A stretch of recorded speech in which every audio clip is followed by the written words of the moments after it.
Okay. Well, everyone, welcome today to our presentation, Horizons Broadened, when going abroad means coming to America. So this week is International Education Week, not just here at Greenville Tech, but it's a nationwide thing. And we have been celebrating it here at Greenville Tech over the past 4 or 5 years.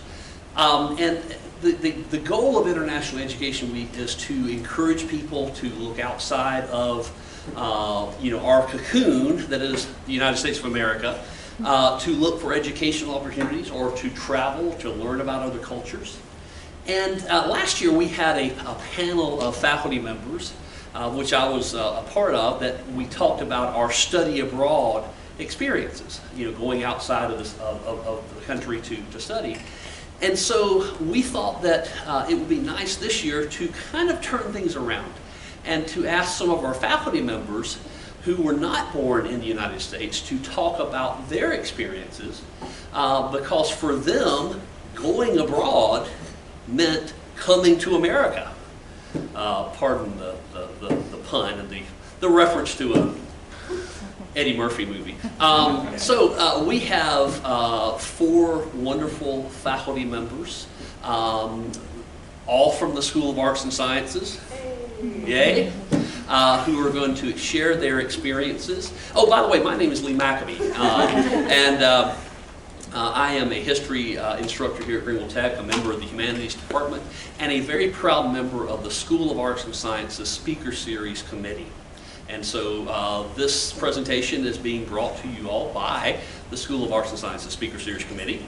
And I just want to thank our presenters, our 4 presenters. I also want to thank our help today with putting this on from the CISC and Lee and Whitney and everyone else who helped make this possible. And thank you all for coming. And so our first presenter today is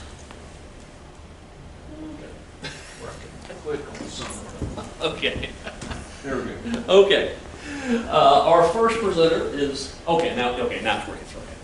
Okay. Is Miss May Jo. May is originally from Taipei, Taiwan, which is right here. I'll let her talk more about that.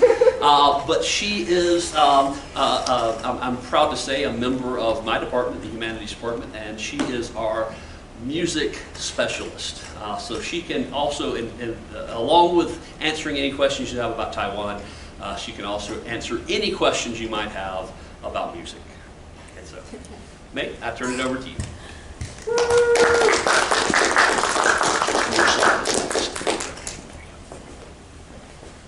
Hello, good afternoon. My Chinese name is Hui Mei. Since there are many people have trouble to pronounce my first name, one of my previous colleagues gave me the nickname May. I came to this country from Taiwan about 15 years ago. It was my first time leaving the country. I was very scared but excited at the same time. I even packed a rice cooker and a bag of rice in my suitcase. The first time when someone asked me about my nationality, I said Taiwan. The person responded, "Oh, I know Thailand. It has elephants." Since there are many people who don't know where is Taiwan, I would like to introduce Taiwan a little bit. Taiwan is a small tropical island next to China, surrounded by the ocean. What's the size of Taiwan? If today we compare the state of Texas and Taiwan, Texas is 10 times larger than Taiwan, but Taiwan has almost the same population as Texas, which is 24 million people. Taiwan is famous for bubble tea. Bubble tea comes from Taiwan. 101 building. It used to be the highest building in the world, and night markets. Food is important for the culture.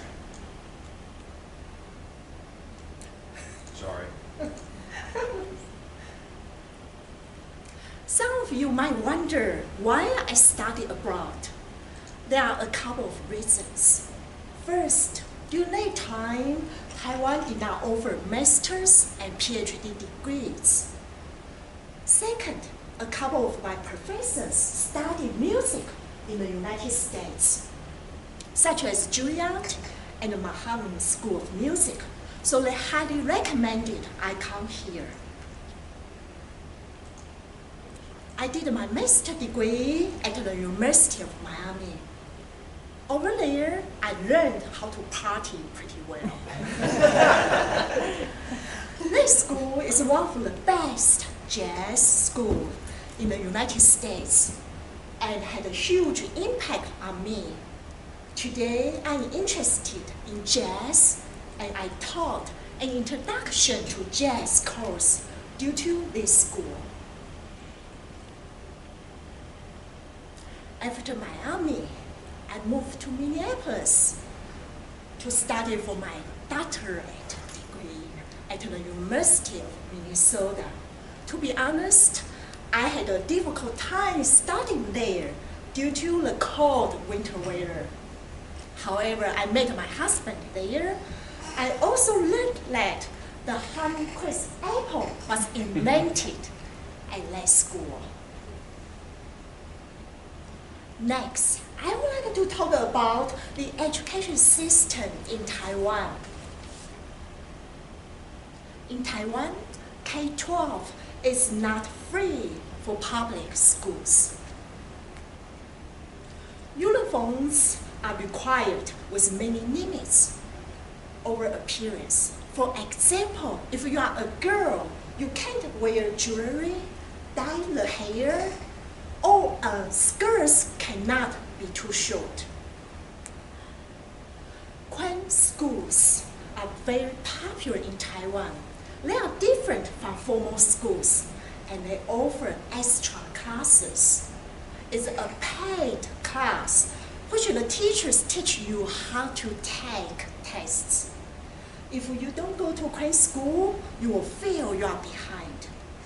When I was in high school, I went to Kwan school almost every day. When I came home, it was almost 10:30 p.m. already. This picture is the Kwan school that I went to every day. In Taiwan, public colleges are much better than private colleges. In order to attend any college, you must take the national entrance exam. This exam is really hard. Next, I would like to talk about the problems with Taiwanese education. First, in Taiwan, good students listen to teachers and do not talk in class. Therefore, the class lacks student engagement. Second, Kwan schools. Lastly, the challenging parts for studying here are being away from my family. This is my mom and me. Speaking English, which is my third language, Mandarin and Taiwanese are my first and second languages. Not having a car, I had trouble to learn how to drive the car. It took me 3 times to pass the driving test. Taipei, Taiwan. Taipei is the largest city in Taiwan. Taipei has the same population as Chicago. Therefore, public transportation is really common. People are either taking the buses, metro, or riding scooters to everywhere. Thank you for listening.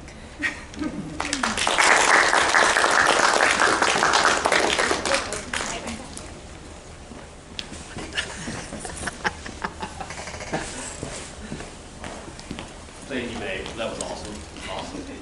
Awesome. Okay, well, next we were supposed to have Sean Murphy today, also a colleague of mine in the Humanities Department. Sean had something come up with her family and couldn't be here. But at least I will introduce who she is. We see her credentials here. She was going to talk about a couple of things. Now, she is also in the Humanities Department. She teaches Spanish.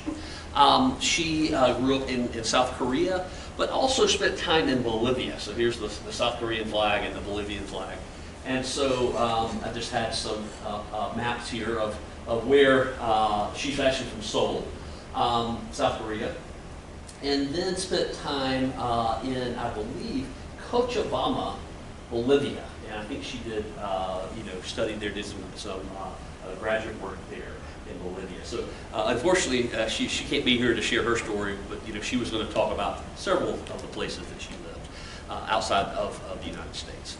So our next presenter is Miss Roberto Restreno, who is from the Visual Arts Department. She works over at the Benson campus and is originally from Italy. Marino, Italy, and I'll let her talk more about that, but it's kind of in the outskirts of Rome, I think, or just south of Rome. Yeah. And so, Roberta. Not so much.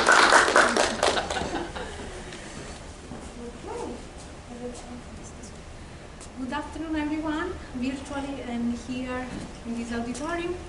So I am Roberta Restaino, and I teach visual art at Benson. Specifically, I teach basically everything, 2D, 3D, ceramics, and sculpture. So, and thank you for having me here today. I'm originally from, I always say Rome, and then I try to explain, because Rome is, everyone knows Rome, right?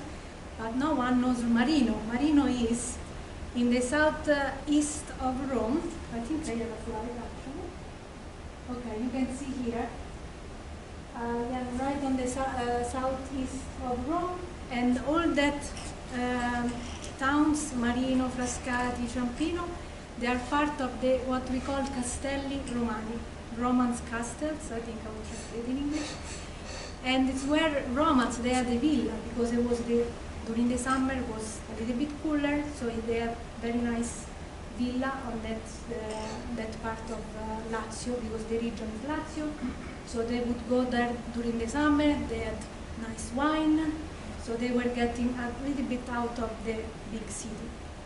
So that's where I come from. In fact, Marino is famous for the festival of the wine, the Sagra dell'Uva, where there are fountains that they turn water into wine. So this is Marino. And then I always said Marino is the closest also to the Castel Gandolfo. That is where there is the summer residence of the Pope. And that you can see in the picture the summer residence. And that's just right below, so you can see a nice view of the lake. So I want to show you more picture of where I'm from, that Rome, because Rome, you know, the Colosseum, you know everything, right?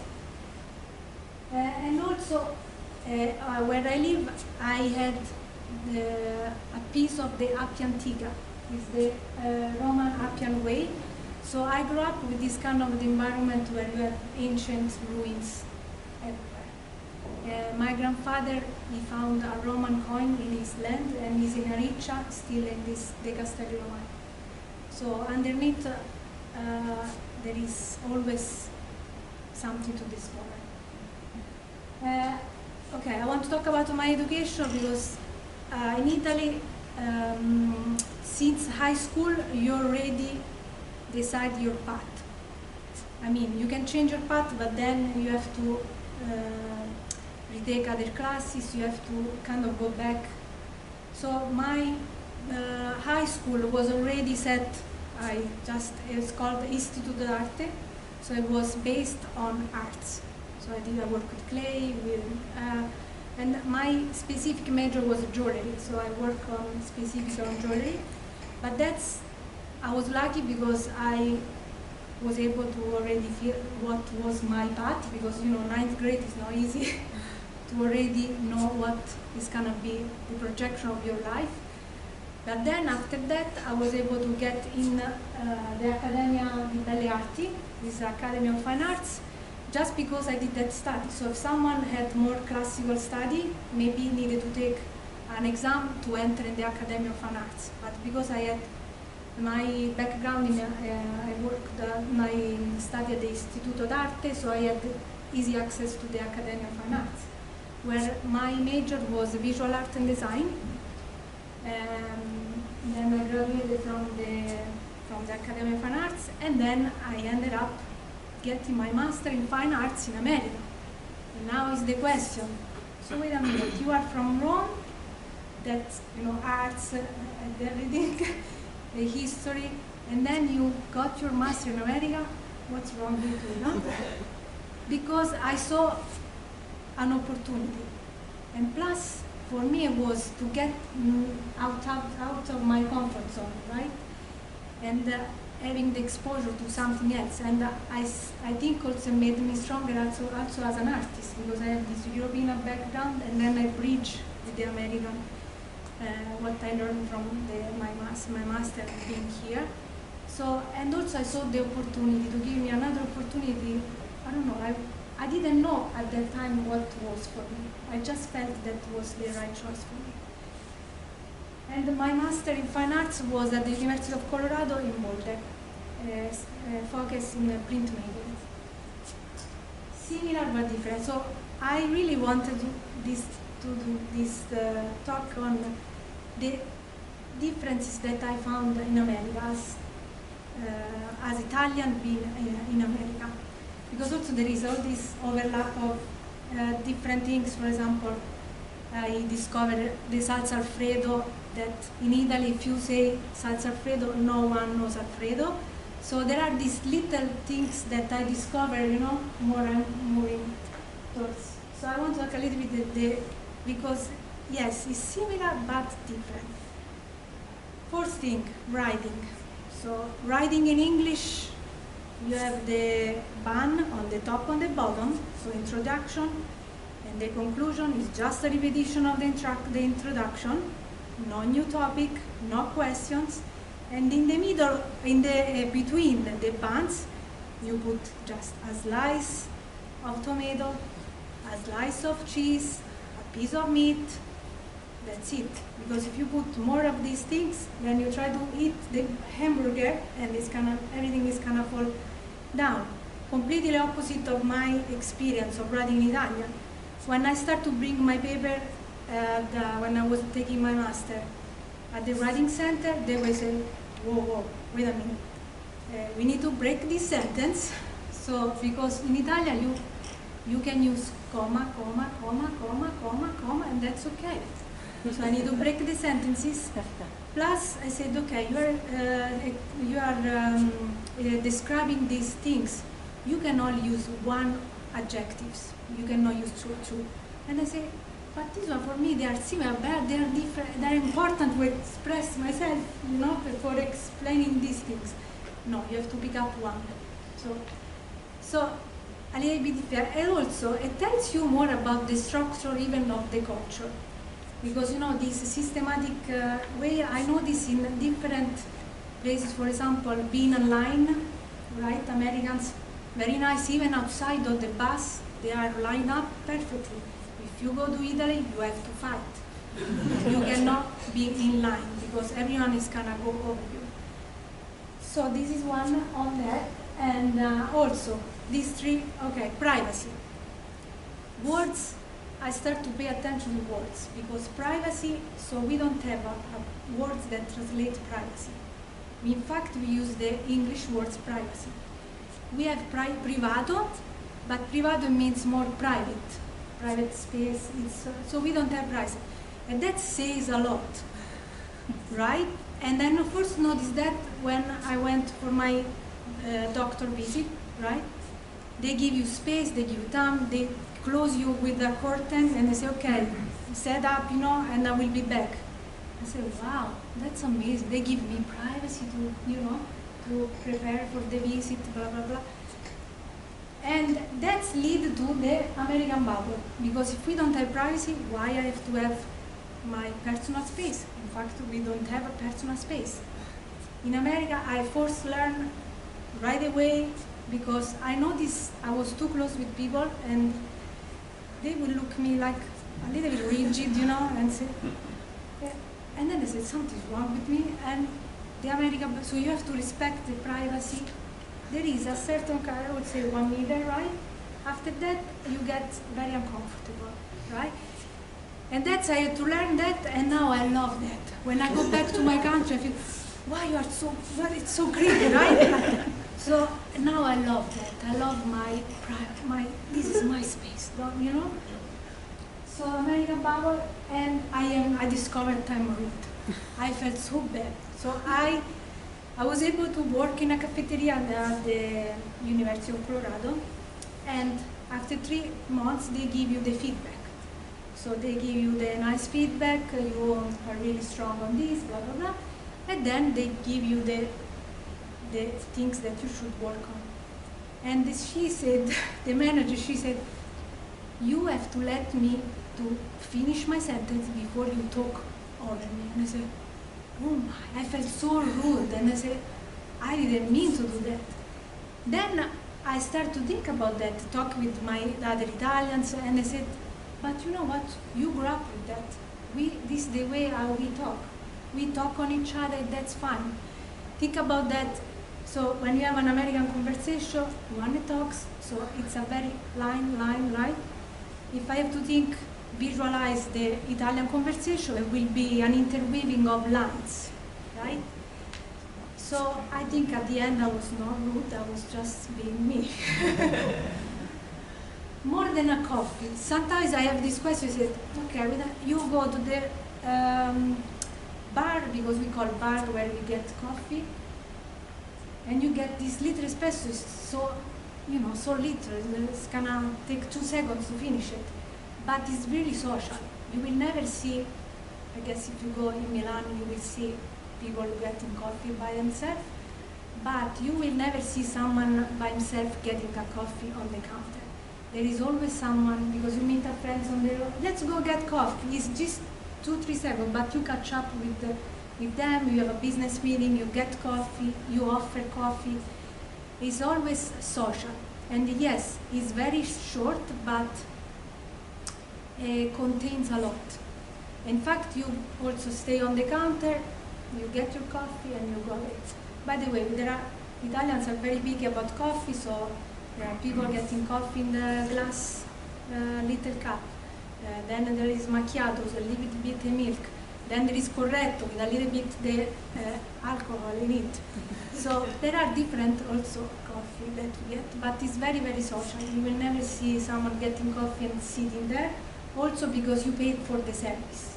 So you just, usually you enter, you have the counter and everyone is there and having the breakfast. The breakfast is just brioche, right, and cappuccino, so it's very easy to finish it. And this image, in fact, this image that you see below is from Bruno Bozzetto. He's an Italian animator, and he made this video on the difference between Europe and Italy. But it's pretty similar like America and Italy, because Europe, I think, is very organized compared with Italian. So I really suggest you to watch that because it's very interesting. And I took the image from there, because when you order coffee in an Italian bar, that's the situation. Someone was called a little bit the split of cold coffee, another one with the foam, another one this way, another one. So there are different ways to make coffee. And mostly interesting, when I go back, I have what I call the reverse cultural shock. Usually you are here, I never had a really cultural shock here. It's very strange to think, but I never had that. I have that when I go back to my country, because now I can't, again, in my private space, I don't like anyone going and break my bubble. And other things, for example, being online. One time I came back, I had to go to, it was a doctor appointment, so I was waiting. There is a yellow line, so it means you are behind, right? So I was waiting there, my turn, to talk with the person on the desk. And my dad, he was yelling me in the back, he said, Roberto, what are you doing? I said, I'm waiting my turn, you know? But you don't see that other people, they are just going over you because you are just waiting there? And I said, yes, because I'm respecting line, and people, they don't want to listen I don't want to listen personal things, from other people. So when I go back there, I have to fight to be Italian again, right? Since you get off from the aeroplane, you just you know that you're going to start to fight again. So that's what I think is very interesting, because I never had the cultural shock here. I have what I call the reverse cultural shock. And grazie mille. Thank you very much. Thank you. Awesome. Well, great. You had the slide of the Appian Way, and I always I talk about that in my class when I teach Western Civ, and how the Romans could build roads that survive 2,000 years, and we build roads that don't last a month. Yeah, don't last a month. Yeah. Okay. So next up is Poonam Shores, who is in the Biological Sciences Department and is from India and is from the Punjab. And so I will let her explain all of that. Thank you. Thank you. Hello, everybody. How are y'all doing? Good, good. So I've been here so many times in the auditorium. I was telling Dr. Lee, this is the first time here at the podium. It's kind of a little intimidating. But my background, I don't think it's so interesting. You guys, Roberta and me, it was beautiful and it was a lot of fun listening to your talk. But a little bit about myself. Came here in 2000, turn of the century. Born and brought up in India in a small town called Nangal, Punjab. There are 28 states in India now and 8 union territories, so it's one of that. And it's quite close to the border between India and Pakistan. It's about, I would say, 7 hours of drive from my house to the border. And so it's quite close. And as you know, we speak a lot of languages in India. Hindi is the national language, but other than that, you go up the hill, the dialect changes, the language changes. So I think on an average, every person can converse in at least 3 languages in India, minimum, I would say. And English is taught mostly commonly in all the schools, right from the elementary school. So that was kind of a plus point for me when I came here. And I was born in my family was large. I have 4 siblings. My grandparents, we all lived together. So that was kind of, a time when you don't know that you are financially not so strong, but you enjoy life, enjoying your childhood, being outdoors. When I compared childhood of present generation, and with mine, we were always outside catching fireflies in the evening. I never wanted to go back home. I was always playing with my friends, so much company. So we didn't have any electronic devices or anything to take care of. And how did I do my homework? I sat on the way. I won't catch my bus. Nobody bothered for me why she's not in the bus. I would stop on the way. There was a little thing around a tree. I'll sit on that, finish my homework so my mother won't say that I'm going out playing and not doing my homework. So that's how I did. And I don't know why, but my father, when he taught my older siblings, my oldest is about 11, my oldest brother 11 years older than me. So he would teach math to all of them. And I was very young, not in the middle school yet, but I would see him, he would write all the questions on the floor, and then he would erase it, then write another with the chalk. I don't know why he didn't use notebook, maybe no access or something, but that was the way he taught math and English and all that at home. So that was the fun part. Elementary school, I never wanted to stay in the school. I would just run out of the school through the barbed wires.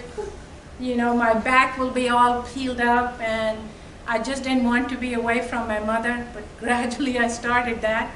So this was a really small school, and started, that's me and my brother, started my elementary and then middle school. Around the 9th grade, I was changed from Hindi to English medium. That means everything was in English. So that was the hardest time. I mean, you have friends and all that, but when you get to school, it was totally lack of textbooks and all that. We didn't care. We talked in English whatever we could in broken English and tried our best in that. And after that, just like May said, that they have cram schools there. In India, public schools are okay, but everybody has to have, they have to take training in cram schools, prepare for the entrance exams. So they have to be in those schools for medical school entrance exam, or anything they do, they have to be there. And yes, uniform. In India, they have to have uniform. And most of the stress, I don't know why we have a population of 1 billion people, but the stress is more on the education, the academic side of it, but not on the physical education. So I really think that in America we have really good system, more flexibility, and people are more into competitions at the sports level. So that kind of lacks in that. So my parents, my father had only completed 10th grade when he got married and had children. So he did his master's in English and completed a degree in law while I was in high school. He was also studying with 5 children at home and working. So that was really a big thing that he achieved. I did my bachelor's and then master's in zoology. And there is another degree called Master's in Philosophy in Zoology, which is also a short research project for 2 years that I did before I started PhD. For some reason it's not recognized here, but it was fun working on in that. And the interesting part is that, I don't know, is it lack of funds or something? When you are a research student, you have to do everything. I had to be the purchase everything, what I need, that kind of administrative stuff. I took care of the animals. So we had chicken that we were doing research project on. We had mice and rats. So I'm going and cleaning, and the chicken are sitting on my head and all that, and I'm doing that. And then you do the lab work, the research work, and you also do the lab attendant work. So it was all, you learn a lot, but it was all in one. You have to have all of that. The interesting part and a big comparison, I would say, things may have changed by now, but water and electricity, the running water is not available all day long. You have it morning, they stop at I think 7 or 9 in the morning, and then the drinking water will be available. The faucets will be running at 5 in the evening. So you have to be very careful when you're working in the lab. You have fish in the tanks and you're using so much water for that research project. So that was a huge challenge that I faced day to day there. And that was another reason I wanted to see, okay, I want to explore more, and I want to see how research is done in other countries and all that. So I tried. It took me several years moving from there. I think it might be at least, if not more, 7 or 10 years that I was applying everywhere. They said, yes, we will have you, but we don't have funds, so you have to volunteer in the laboratory. But it's difficult to live without any money coming in, so I didn't go. But finally, I was accepted in University of Miami as a research fellow. I worked for 2 years there. And like Roberta said, culture shock and a reverse culture shock, I've had both of those. The biggest problem when I came here in Miami was food. Apart from other things, what happened at the airport and all that, lost my leg, that's a long story. When you go to get a sandwich, we don't have so many choices. We have one kind of bread, one kind of cheese, and you know, in India we don't eat beef. So we don't even talk about beef. I know there's other parts of the country where they may use beef, but we, in our family, we don't even talk about beef. And most of my family was vegetarian, so I stayed vegetarian as well. So, and the slang. So I thought, okay, I'm so lucky, I know English, I can understand what they're talking about. And say, so when I go in the line, and I'll be very nervous and say, okay, for here or to go. I mean, we don't have these words to go, you know, take away or things like that. I was like, so I just make up, okay, if I said here, so I have to sit down here and eat, okay, I would change my decision as I go. What kind of cheese? So I had no idea. So I looked, whatever you have. I couldn't even say that, I don't remember. And then when she said, and she put beef in there, I said, no, you said cheeseburger. So why do you have beef in there? I thought cheeseburger means cheese in the burger. And she was so upset, she took the beef out of the, here, she said. And she said, okay. I was like, oh my God, first time I came to know cheeseburger has beef in it. So things like that, you know, lots of things that, the most thing you miss here gradually, you know, when you're here, you find friends, you find people of your own community or you can communicate with, but in the beginning, the biggest challenges, of course, number one was food, and number two is the loneliness that you experience. I had no idea when I got phone. Sometimes, you know, when you, even if you know your English language, you say yes, no for no reason. You don't hear it properly, and you're so nervous, and you say yes. And she gave me the plan, and said, this is your plan, okay. And okay, I got telephone, I got the plan. It was about in 2001, I think. And when I was lonely, I started calling India every day. Lo and behold, my telephone bill comes. I don't know how many $1,000. And I was like, oh my God, I didn't know how much I was paying per minute.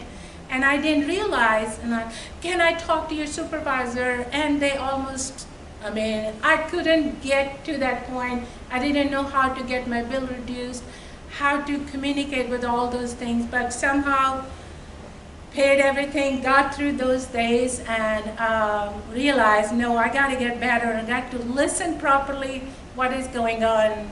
I'm not going to say yes or no without reason. So that's how I learned my lessons in that. And yeah, on Roberta, how she says about the word privacy, yeah, over 1 billion people in India, privacy is not in their vocabulary. If you go to the mall and you didn't hit anybody, it doesn't feel like you're in the mall. It's almost like a flea market. I mean, even worse than that. And we don't say sorry, you know. Here, I was so, I mean, people say sorry and excuse me so quickly. And here, you hit it, you go your way. They won't say it and you don't have to say sorry either. So, but here I was very impressed. So when I called my family too, I was like, thank you, excuse me. I was like, wow, you've become very polite. I was like, yes. So yeah, and there is no privacy. Everybody is in your business. I mean, it used to be very good, but exactly like that, reverse cultural shock. When I go to India, I was like, okay, that's enough, we have talked, now I want my privacy. So that's exactly the case that happened with me too. So yeah, so those were the days that most of the stress is done on educating people and, you know, less of physical education, sports, and all those opportunities. But life is much better now. Greenville, the best place to live in, I think. We can all agree to that. And I have 3 cats that mostly take my time. So thank you all for listening.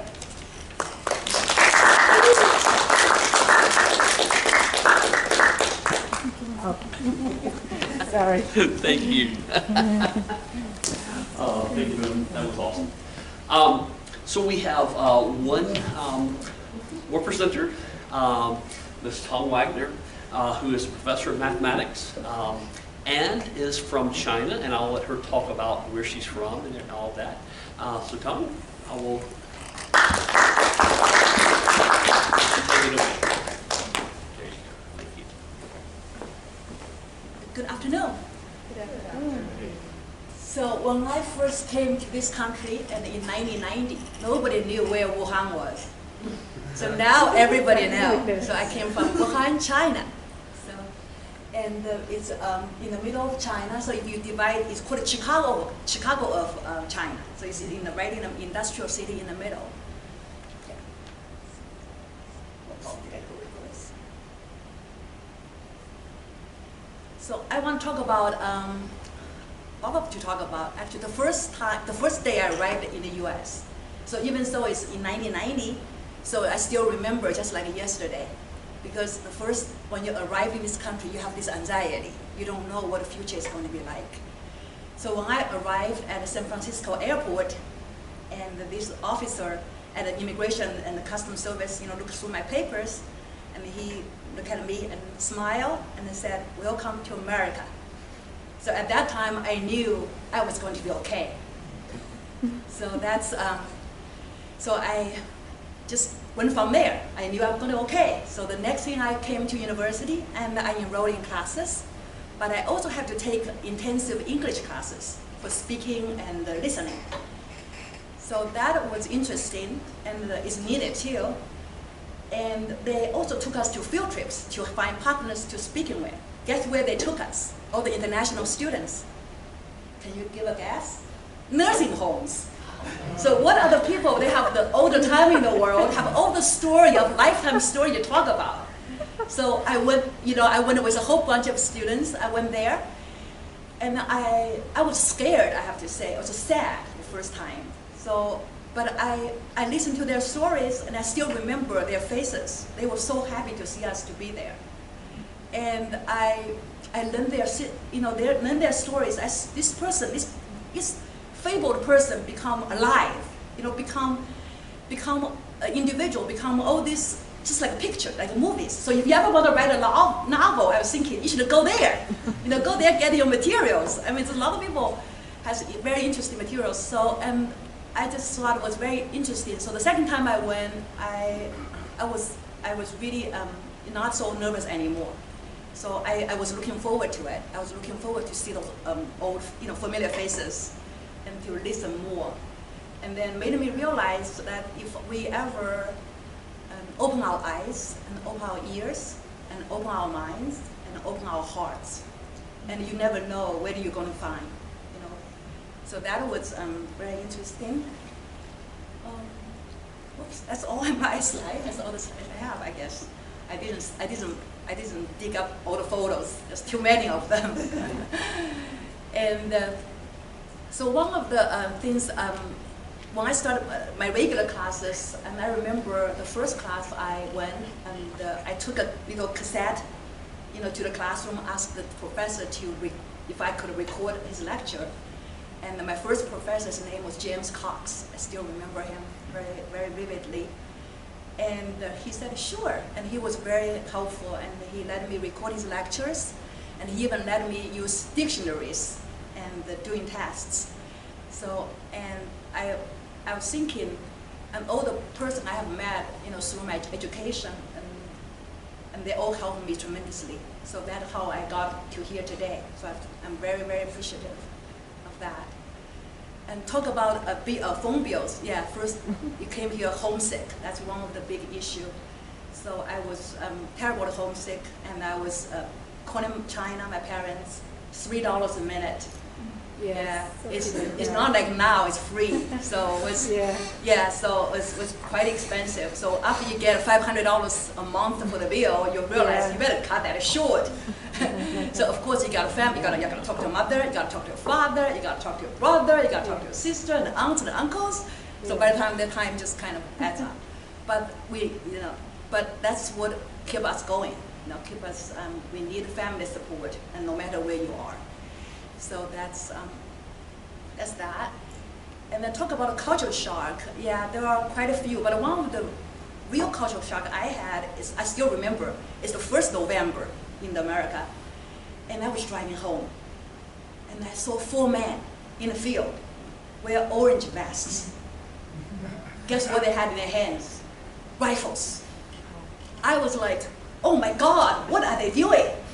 Is this a movie or something? Because in China, no civilians ever had guns.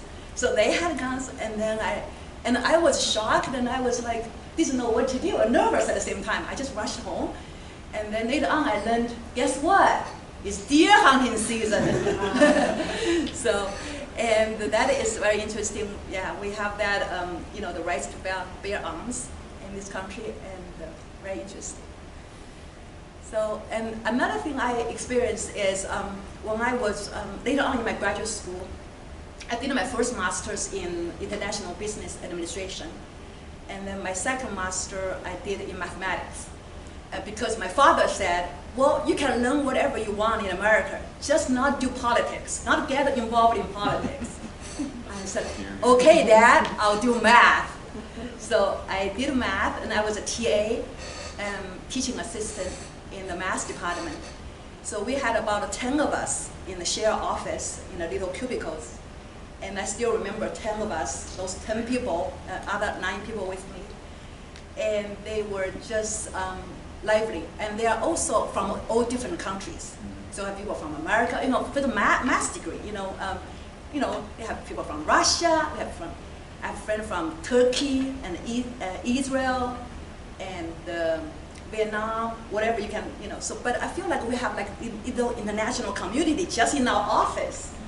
So that was very interesting, even so we all came from, different background, and I felt like we all had something in common, the desire to learn and to learn more math, to talk about math in a way is interesting. And we shared the tips, to grade papers, and we shared the tips to how to make exam better, and how to teach better, and all that stuff. So that got me started teaching. So I think I still, today, when I have some questions, I still think about the old days. Think about, what would they say, what would I do, and so forth. So that was a very good experience. Yeah. And then other things like come to the Greenville Tech. Yeah, we moved to this to Greenville Tech in 1998. So that was very wonderful and a good move. And I have been teaching at Greenville Tech since '98. Yeah, so I really appreciated the opportunity, to work here and to teach here. And I'm also very happy. My son is also turned out to be a mathematician. So he actually is teaching at Duke University right now. Wow. So yeah, I'm happy with that. So it's a dream come true, and for me and for him too.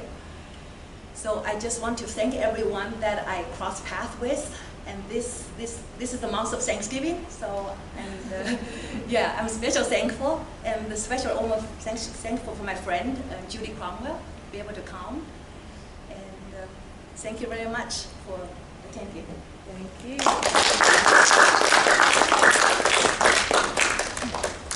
Wonderful, wonderful. Well, thank you all for attending and for being here. We have a few minutes. Do we have any questions for our presenters?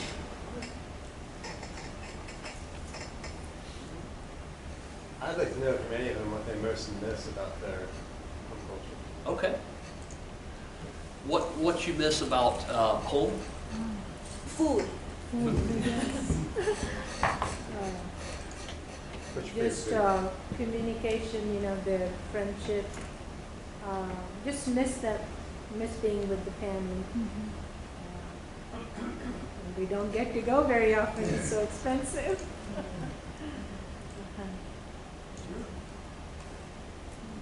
Maybe food is Food is mainly Yeah. Yeah, one thing. food. More No, than it's family. good. A lot of Indian food, but I don't know.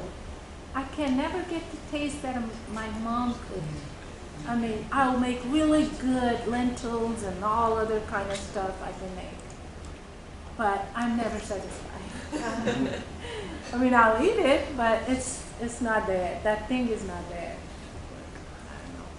I think because the ingredients, you know, Yeah. even in the Italian, the tomato is a, you know, just the tomato, you know, Yeah. it's just another. So yeah, the flavor Yeah. is the flavor of food is Yeah. is missing. But at the same time, I would say that I do feel out of place when I go there back home. My parents have passed away, and everybody's in, brothers and sisters are all in their families. So everything seemed like, wow, I got this thing for 10 rupees. Now it's for 1,000? No, I'm not paying that. I mean, it's a huge, big percentage of inflation there. So things have skyrocketed for inflation. We had a question in the chat, and they were asking, was there, Was the American clothing a shock? yeah, Yes. Yes. So American culture shock, yes. That's through my husband, because when I came back to Italy with my husband, he would see something that for me was normal, you know. So he noticed, for example, Italian men, even 6 years old, 7-year-olds, the jeans are tight. They're nothing loose. The jeans were fit perfectly. I think that's the they thing. painted them on then, huh? Yeah, they are I so think the Americans are more new skin. casual. Yeah. Yeah, they're more casual. I think America, they will not. I think they Even wear with more skin. comfy, more one size more, you know, just to be comfy. But the Italians, they have to be, everything has to fit, like so on your skin, you know. I think, yeah. Yeah, it's. I think it's more flexible in that. When I came from India, my suitcase is full of, jackets and very formal clothing. And I didn't wear it even for one day here. When I went to Laos, I said, no, everybody is in their scrubs and all casual clothing. And so why am I? So I felt like I was overclothed. It's nice because you also have the freedom to just be relaxed, Yeah. you know. Yeah, so I if like you that. have a loose pants with a little bit hole, that's fine. You're going to go through the day, right? Yeah. In Italy, they will look you and Yeah. you will feel so bad that you will never do again. Yeah. Right? So before you go out, you just check Yeah, you yourself. have to dress Here it's nice, so no one Yeah. will judge you. I think that's okay. Diversity, I guess. Yeah. They're not wearing a lot of sweatpants and just Yeah. Now foreigners, if they wear casually in India, they don't mind. But if an Indian person does these things, then yeah, they'll point at No, you. in Italy, don't do it because they will judge Yeah. you. I guess if you are American, they can see that you are American, so you Yeah. are okay. It's Maybe okay. it's a sloppy American. Yeah. Yeah. For example, I notice here they go in pajama to do their groceries. Yeah. And at first, then I said, stop to be judgmental. You are here, you should embrace this. And and then I started to think, oh wow, that's amazing. I wish I can do it. Have feeling this freedom to, Yeah. go in pajama to the grocery store. That would be nice. So in America, I notice you are who you are. Yeah. I love that. Yeah. Me too. Another car like mine, I don't know about you, but you have to always feel like, always, you have to be in a certain standard because otherwise you feel judged. You feel judged. Yeah. Yeah. And another thing I think I wanted to point out, in India there's a lot of discrimination on the basis of color and caste. I was so happy most of my life, as soon as I was a teenager and I was aware of my personality and everything, there's a lot of skin color change. You go from north to south, east to west, you see all color change. Even within my family, I was discriminated because of my skin color. And they would tell me, even a person that doesn't even know me will come and tell me that this color is not going with my skin, that I should not wear that. I mean, who are you to tell me that? Even your employer, your boss could tell you, please don't wear these. Actually, they don't use the word please. So don't wear these colors. They don't go with your skin. So I was discriminated from day one, and I was so happy when somebody told me, no, your skin color is good. We like it. I was like, really? You like it? He said, yeah. I said, okay. That really helped me. Like, it was 180-degree difference in my self-esteem, I can say. That was a huge change. So, yeah. One day maybe that discrimination will go away, but don't know when. You know, and unfortunately, I mean, you know, we've had it here too, and, Yeah. and we're still fighting Yeah. that battle. Yeah. That in there is ingrained. I mean, Well, here we don't. I mean, if we are doing, I mean, there are rules and everything here. There are no rules there, you know. And even for marriages and everything, from there onwards, everything is skin color based, caste based, social status based. So that hurts a lot. I think sometimes people like to find differences to be upset with and angry with because you're just different than me, and they just don't care about that. I mean, Yeah. Yeah. that's sad. That's true. Well, do we have any other? That was it. Question in the chat. Any other questions from the audience? For these fine presenters who did such a great job today. Okay. Well, I did want to point out a couple of other things that are going on this week. We have, as part of International Education Week, we have the photo contest that we had 86 photos presented or submitted this year. And they're over in the library, and you can go through, I think, through tomorrow and vote for the ones that you like. And it may even be able to vote online. You can look at the library's website for that. So that is going on this week as part of International Education Week, and those are all student and maybe some faculty presented or submitted travel photos. We also have and Catherine's here, and so if she wants to mention it, or the cookbook. So we have the PDK cookbook, Greenville Tech cookbook, that we started last year, and it's in a Google Doc form, so it's accessible. So we're accepting submissions for international recipes. So has to be a recipe that originates with a nation other than the United States. And those submissions will all be collected and added to the existing cookbook that we have. So our hope is that we can just have a running cookbook and be able to look through the year. So it's open to students and faculty, and have until Sunday to get your submission in. Thank you. And we have one other presentation tomorrow at 3 o'clock via Zoom. We have a person who works for the National Weather Service, and they're going to be talking about climate change, specifically as it impacts the coastal areas of North and South Carolina. You know, obviously this climate change is not just something that impacts North and South Carolina. Obviously, it's an international issue, but this person happens to be an expert on North and South Carolina, and I think he works in North Carolina. And so he is going to be joining us via Zoom tomorrow at 3 o'clock. You can go to the GTC calendar and find the Zoom link there. And so we just really appreciate everyone coming out. I really appreciate everyone coming out, especially May and Roberta and Poonam and Tom. Thank you so much for coming and sharing your stories and your experiences with us. It was wonderful. Thank you.